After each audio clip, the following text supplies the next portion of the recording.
Muito bom dia a todos, em nome do Senhor Jesus Cristo.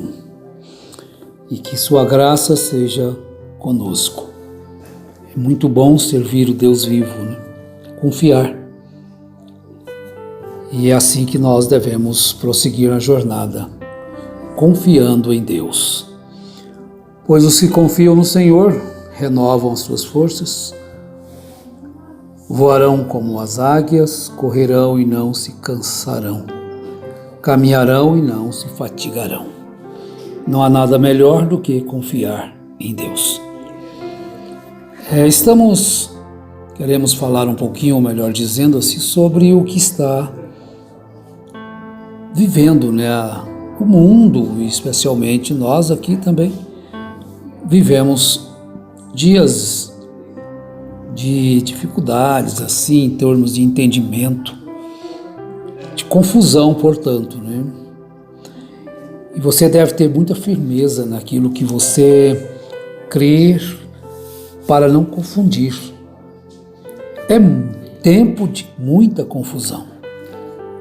As pessoas se confundem e realmente, porque há muitas palavras, né? Mas devemos buscar ao Senhor sem desanimar, porque Ele,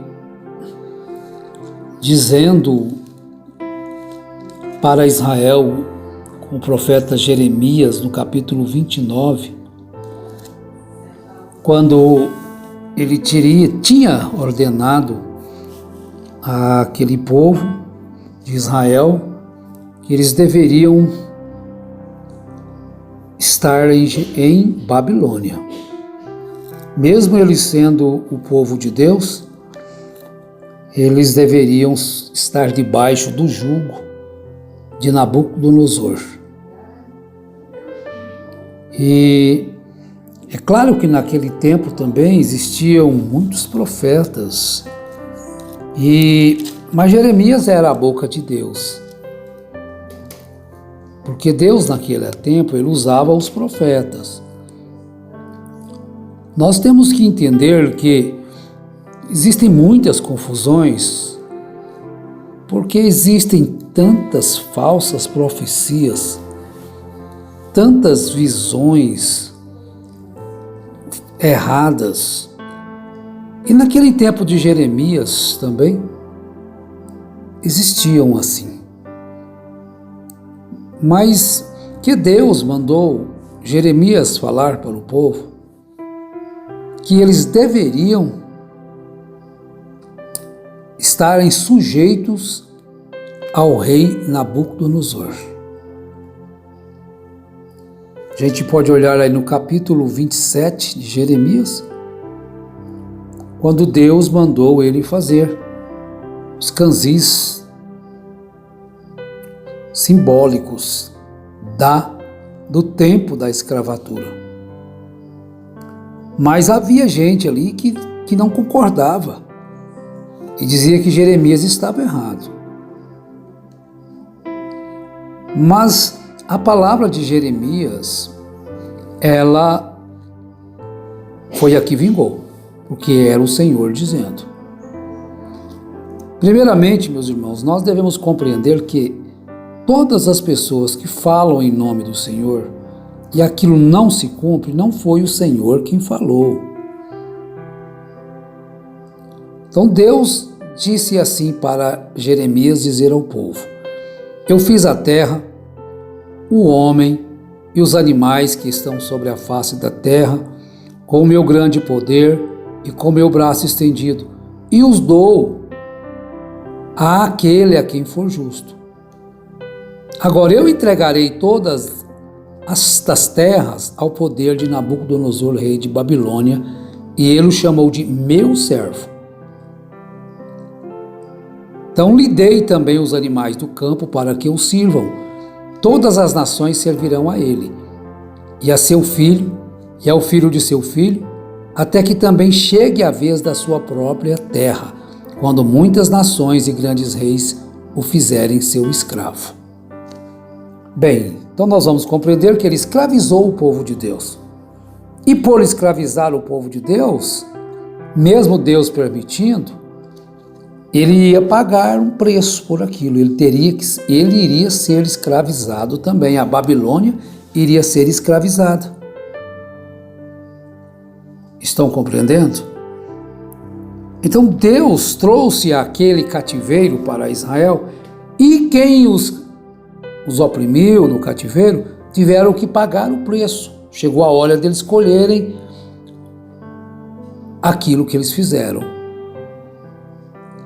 E tinha mais alguma coisa: se alguma nação e reino não servissem ao Nabucodonosor e não pusessem o pescoço debaixo do jugo do rei da Babilônia, essa nação seria castigada com espada e com fome e com peste, diz o Senhor, até que se consuma pela sua mão. Aí ele adverte: não deis ouvidos aos vossos profetas e aos vossos adivinhos e aos vossos sonhadores, aos vossos agoureiros e aos vossos encantadores que vos falam dizendo: não servireis o rei da Babilônia. Porque eles vos profetizam mentiras para vos mandarem para longe da vossa terra, para que eu vos expulse e pereçais. Então houve uma grande confusão ali, pessoas que não queriam se submeter ao jugo de Nabucodonosor, e aqueles que foram, ouviram a voz de Deus. Mas Nabucodonosor veio, escravizou o povo, invadiu Jerusalém, e tudo aquilo que Jeremias falou aconteceu. E eles ouviram de Deus para que eles fossem para a Babilônia e que eles edificassem casas, habitassem nelas, plantassem pomares, comessem de seu fruto, tomassem esposas e gerassem filhos e filhas, para que eles não se diminuíssem e procurassem a paz da cidade para onde vos desterrei, e orassem por ela ao Senhor, porque na sua paz eles teriam paz também. Então nós devemos orar pela paz da nação? Claro, porque assim diz o Senhor dos Exércitos, o Deus de Israel, que eles estavam dizendo que seriam só apenas 2 anos de cativeiro, mas Deus disse 70. Mas havia profetas para dizerem que seriam apenas 2. Então gerou-se uma confusão. Uns diziam que Jeremias estava correto, outros diziam que Jeremias estava errado, a tal ponto de que chegaram a maltratar Jeremias. A tal ponto que chegaram a maltratar o profeta de Deus. Mas Jesus, ou melhor, Paulo, na carta aos Romanos capítulo 9, ele disse, verso 33, como está escrito: vede, eu ponho em Sião uma pedra de tropeço e uma rocha de escândalo, e todo aquele que nela crer não será confundido. Mas vou crer numa rocha de tropeço? Todo aquele que nela crer não será confundido. Todo aquele que crer em Jesus não será confundido. Agora, se há esta confusão, se as pessoas estão confundidas entre um lado ou outro, é porque não creem em Jesus.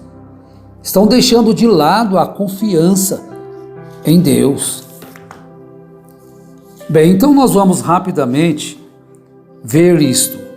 Deus fez a sua vontade. E os que deveriam conhecer e aceitar a sua vontade estão orando para Deus mudar e fazer a vontade dos falsos profetas. Vocês compreenderam isso? Deus fez a sua vontade. E os que deveriam conhecer e aceitar a sua vontade, a vontade de Deus, estão orando para Deus mudar a sua vontade e fazer a vontade dos falsos profetas. Meus irmãos, Isaías no capítulo 49, verso 23, ele diz: os que confiam em mim não serão confundidos. Os filhos de Deus, os que confiam em Deus, não estão confundidos entre um lado e o outro. Eles sabem quem tem crido e que as coisas acontecem de acordo com a vontade de Deus. Agora, os homens vão lutar para que Deus faça a vontade dos homens.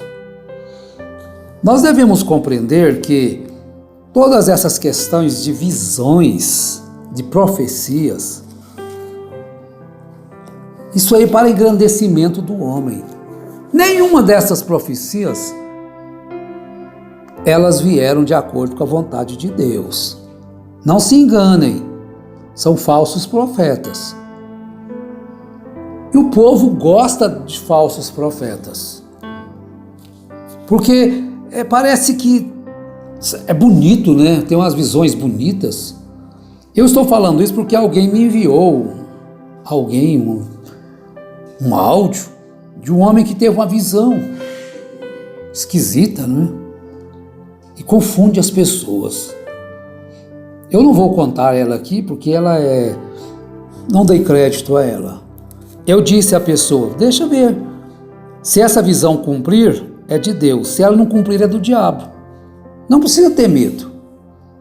Se for a vontade de Deus, ela vai cumprir. Então, segura nisso. Os que confiam em mim não serão confundidos. E quando ela não cumprir, diga para essa pessoa: falso profeta. Porque ela não cumpriu.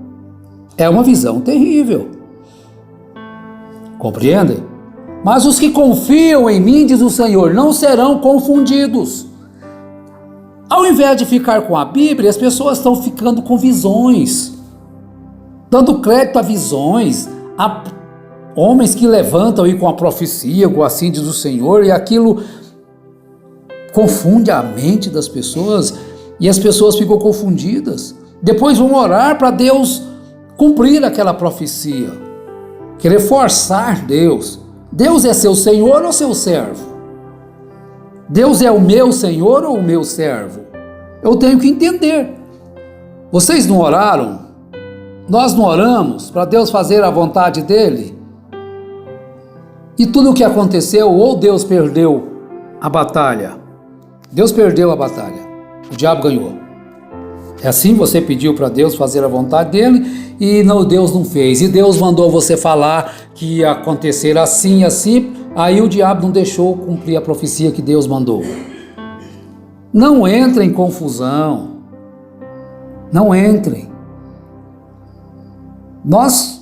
A gente cria um profeta que uma vez ele chegou e disse que a igreja escolheu Matias, mas Deus escolheu Paulo para ser o 12º, ficar no lugar de Judas. Antes do Espírito Santo descer em Atos 2, eles disseram assim, os apóstolos se reuniram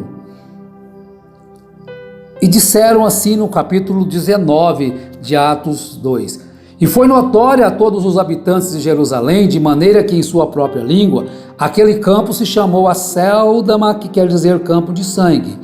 O campo que Judas comprou, que eles compraram, né, com as moedas que pagaram Judas. Porque está escrito no livro dos Salmos: fique deserta a sua morada e haja quem nela habite, e tome outro seu encargo.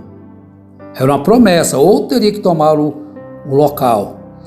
É necessário, pois, que dos homens que nos acompanharam todo o tempo em que o Senhor Jesus viveu entre nós, começando desde o batismo de João até o dia em que dentre nós foi levado às alturas, um destes se torne testemunha conosco em sua ressurreição. E apresentaram 2, José, chamado Barsabás, que tinha por sobrenome Justo, e Matias.